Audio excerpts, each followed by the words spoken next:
आज हर आदमी का जीवन इतना जटिल क्यों होता जा रहा है कि वह जीवन को जितना ही सरल बनाने का प्रयास कर रहा है, उतना ही उसका जीवन तनाव से भरता जा रहा है।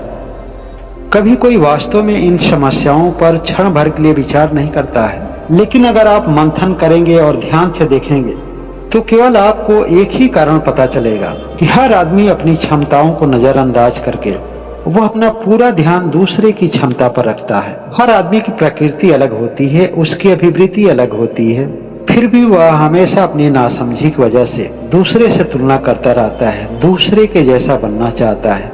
अच्छी चीजों का अनुकरण करना अच्छी बात है, लेकिन अपने प्रकृति के हिसाब से, जिससे उसके जीवन की सहजता भी बनी रहे।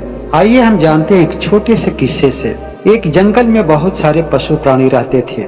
उनके बीच एक बंदर भी रहता था।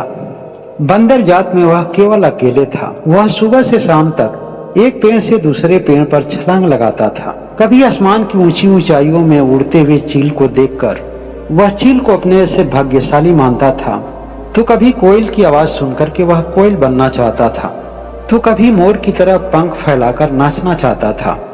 वह जंगल में उपस्थित सभी पशु प्राणियों से अपने आप को हीन समझता था। बंदर को लगता था कि जंगल में जितने भी पशु प्राणी हैं, उन सभी के अंदर कोई न कोई खासियत है, लेकिन मेरे अंदर कोई भी ऐसी खासियत नहीं है, कोई भी ऐसी विशेषता नहीं है जो औरों की नजरों में मुझे खास बनाए। एक दिन वह बंदर एक नदी के किनारे एक पेड़ पर बैठा हुआ था। उसकी नजर नदी के किनारे एक कछुए पर पड़ी। वह बंदर ध्यान से देख रहा था कि वह कछुआ धीरे धीरे पानी में सरक रहा था और पानी की गहराइयों में चलता चला जा रहा था।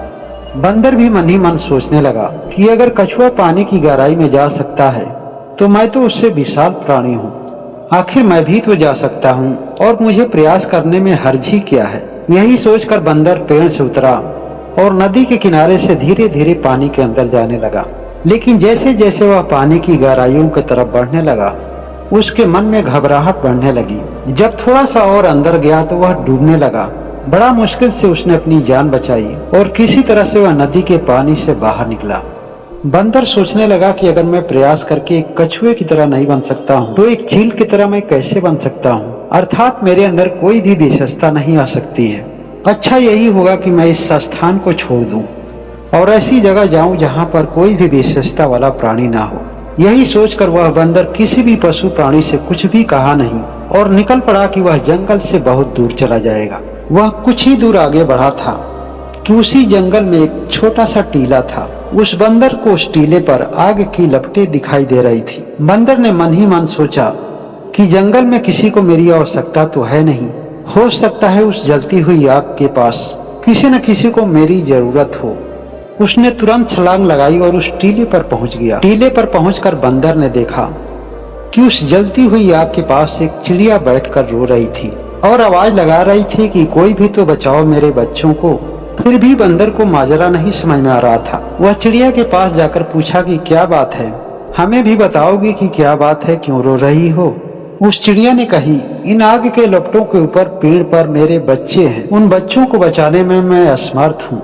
बच्चे अभी बहुत छोटे हैं, उड़ना जानते नहीं और मैं लपटों को पार करके उस पेड़ पर जा नहीं सकती हूँ। मैंने जंगल के सभी पशु प्राणियों से प्रार्थना की, लेकिन किसी के भी पास ऐसी शक्ति नहीं है कि उनमें से कोई भी मेरे बच्चों को बचाने के लिए आगे आए। अब तक कोई भी ऐसा नहीं मिला जो मेरे बच्चों को बचाने के लिए तैयार हो। बंदर ने उस चिड़िया से कहा, चिंता मत करो, मैं तुम्हारे बच्चों को बचाने का पूरा प्रयास करूंगा। बंदर वहाँ से कुछ दूर गया और पेड़ के सहारे छलांग लगाकर आग के लपटों वाले पेड़ पर पहुंचा। उसने जाकर देखा उस घोंसले में दो छोटे बच्चे हैं। बंदर चिड़िया के बच्चों को घोंसले से निकालकर फिर से पेड़ों पेड़ छलांग लगाते हुए वह चिड़िया के पास पहुंचा। बंदर ने उन बच्चों को चिड़िया को सौंप दिया। चिड़िया अपने बच्चों को पाकर बहुत खुश हुई और उस बंदर को धन्यवाद देते हुए कही कि आज मैं गर्व से सभी पशु प्राणियों के सामने कहती हूँ कि तुम्हारे जैसा शक्तिशाली कोई भी नहीं है। मैंने सबके सामने प्रार्थना की थी, लेकिन किसी के पास ऐसी सामर्थ्य नहीं थी जो मेरे बच्चों को बचा सके। केवल खड़ा होकर तमाशा देखते रहे इन आग की ऊंची ऊंची लपटों का। किसी ने पहली बार इतने पशु पक्षियों के बीच उस बंदर की तारीफ की थी। यह सुन बंदर मन ही मन बहुत ही प्रसन्न हुआ। उसे पहली बार एहसास हुआ कि मेरे जैसे विशेषता वाला कोई दूसरा नहीं है। वह बंदर ने निश्चय किया कि वह जंगल छोड़कर अब कहीं नहीं जाएगा। वह अपनी विशेषताओं और क्षमताओं के आधार पर वह हर किसी का सहयोगी बनेगा, वह हर किसी की मदद करेगा। दोस्तों, इस कहानी से एक छोटी सी सीख मिलती है कि आज अधिकतर लोग अपनी क्षमताओं को भूलकर, अपने विशेषताओं को भूलकर वह दूसरे के जैसे बनने में लगे हुए हैं। अगर एक बंदर अपनी परिस्थितियों से सीख सकता है तो मनुष्य क्यों नहीं सीख पा रहा है। अगर अपने जीवन को सहज बनाना है तो सहज भाव से अपने जीवन के बारे में मंथन करें। जब हम बुद्धि और विवेक का गलत तरीके से गलत जगह पर गलत समय पर प्रयोग करते हैं तो हमें गलत ही चीज प्राप्त होती है और अंत में पता चलता है कि जिस चीज के लिए हम भाग रहे थे वास्तव में वह जीवन का उद्देश्य नहीं है। तब तक शायद समय ही शेष नहीं बचता है कि हम अपने जीवन को सुधार सके।